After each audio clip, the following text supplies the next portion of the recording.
L'histoire commence avec le marine Willard Russell qui sert dans les îles Salomon pendant la Seconde Guerre mondiale. Il y découvre le sergent d'artillerie Miller Jones, qui a été écorché et crucifié par les Japonais, mais qui est encore à peine vivant. Pour mettre fin à ses souffrances, Willard lui tire une balle dans la tête. Après la guerre, alors qu'il retourne à Coal Creek, en Virginie occidentale, Willard s'arrête à Meade, dans l'Ohio, où il rencontre Charlotte, serveuse dans un café-restaurant. Lorsqu'un sans-abri entre dans le restaurant, le propriétaire le jette immédiatement dehors. Par compassion, Charlotte suit l'homme pendant sa pause et lui donne de la nourriture. Willard la suit et la félicite pour sa gentillesse.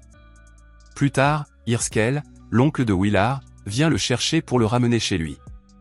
En chemin, Willard lui donne un pistolet Luger, affirmant qu'il s'agit de la même arme qu'Hitler a utilisée pour se suicider, bien qu'Hirschell soit sceptique.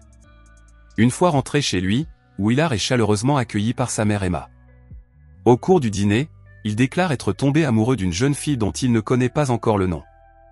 Le lendemain, à l'église, Willard ne sait pas que sa mère a fait une promesse à Dieu, si elle ramène Willard sain et sauf, elle fera en sorte qu'il épouse Hélène Hatton. Au cours de l'office, un prédicateur évangélique charismatique, Roy Lafferty, se verse de façon spectaculaire des araignées empoisonnées sur la tête pour démontrer sa foi en Dieu. Impressionné par sa dévotion, Hélène demande à Roy de la bénir. Willard se rend à nouveau au restaurant et découvre enfin le nom de Charlotte. Ils finissent par se marier et s'installent à Knockemstiff, dans l'Ohio, où ils ont un fils, Arvin. Hélène Hatton, quant à elle, épouse Roy Lafferty et ils ont une fille, Lenora.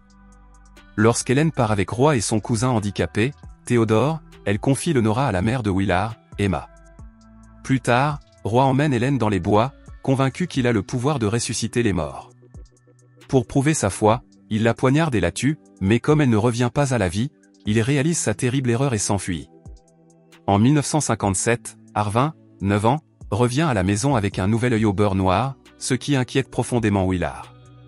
Tous les matins et tous les soirs, Willard prie devant une croix miteuse derrière leur maison, une croix qu'il a construite des années auparavant, et emmène toujours Arvin avec lui. Un jour, alors qu'il prie, deux hommes passent, discutant ouvertement du mal qu'ils comptent faire à Charlotte, la femme de Willard. Après avoir fini de prier, Willard prend Arvin avec lui, se rend au lieu de rencontre des hommes et les bête brutalement. Il explique ensuite à Arvin que, face à des brutes, le timing est essentiel, il faut attendre le bon moment et réagir. Ce soir-là, lorsqu'il rentre chez eux, il trouve Charlotte inconsciente sur le sol. On lui diagnostiquera plus tard un cancer. Convaincu qu'il peut changer la volonté de Dieu par une prière intense, Willard prie désespérément pour sa guérison et sacrifie même le chien de la famille à la croix rustique dans les bois. Malgré ses efforts, Charlotte succombe à la maladie. Accablé de chagrin, Willard se suicide, laissant à Arvin le soin de découvrir son corps. Pendant ce temps, l'adjoint Lee Bodeke est en compagnie d'une jeune fille lorsqu'il reçoit un appel téléphonique concernant l'accident. Il se précipite chez Willard et découvre son corps sans vie. Roy fait de l'autostop et est pris en charge par un couple marié, Carl Henderson et sa femme Sandy, qui sont des tueurs en série. Leur rituel tordu consiste à attirer les autostoppeurs masculins, à les convaincre de coucher avec Sandy pendant que Carl photographie l'acte, puis à les tuer. Désormais orphelin, Arvin va vivre chez sa grand-mère Emma, où il rencontre Lenora, adoptée comme sa demi-sœur. En 1965, Arvin est adolescent et reçoit en cadeau d'anniversaire le pistolet Luger de son père. Un jour, à l'école, Lenora est malmenée en raison de sa nature pieuse et de son apparence timide. Lorsqu'Arvin intervient pour la défendre, les brutes se liguent contre lui et le rouent de coups. Arvin aime Lenora comme une sœur et est prêt à tout pour la protéger. Comme ils le font toujours après l'école, quel que soit le temps, Arvin emmène Lenora se recueillir sur la tombe de sa mère, près de l'église. Comme leur prédicateur est vieux et malade, un nouveau prédicateur va le remplacer. Lorsque le nouveau prédicateur, le révérend Preston T. Garden, arrive à l'église, la congrégation l'accueille avec des plats faits maison pour le sermon. Emma, connue pour être la meilleure cuisinière de la ville, n'a pas les moyens d'acheter de la viande rouge et apporte donc du foie de poulet.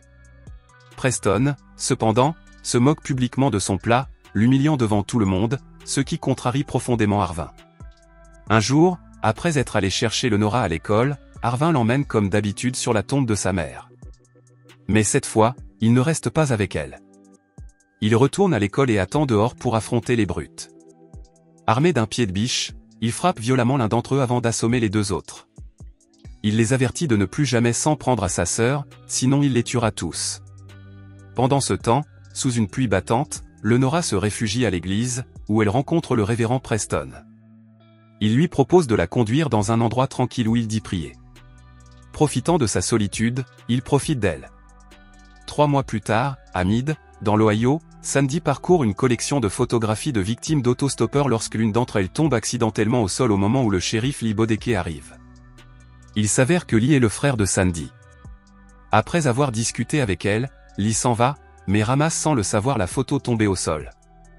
Plus tard, dans la voiture, il l'examine et reconnaît la victime comme étant un menuisier disparu. Pendant ce temps, Lenora avoue à Preston qu'elle est enceinte de lui. Au lieu de prendre ses responsabilités, Preston la blâme, la traite d'illusionniste et la repousse cruellement. Accablée de honte et ne voulant pas déshonorer sa famille, Lenora décide de se pendre. Lorsqu'Arvin arrive, il tente de la sauver, mais il est trop tard. Plus tard, un adjoint informe Arvin que Lenora était enceinte, comme l'a confirmé l'autopsie.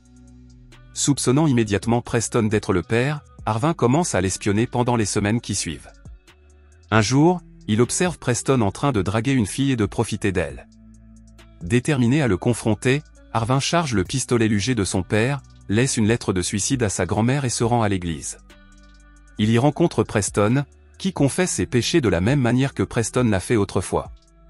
Se rendant compte qu'il a été observé, Preston tente de se justifier, affirmant que ce n'était pas de sa faute.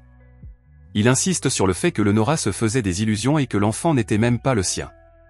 Furieux, Arvin lui tire plusieurs fois dessus avec le lugé, le tuant. Arvin fait de l'autostop et est pris en charge par Carl et Sandy. Lorsqu'il s'arrête sur le bord de la route pour permettre à Carl de faire ses besoins, Arvin commence à sentir que quelque chose ne va pas. Alors que Carl commence son rituel habituel de mise à mort, Arvin saisit discrètement son pistolet lugé. Voyant Carl saisir son arme, Arvin réagit immédiatement en tirant sur lui et en le tuant.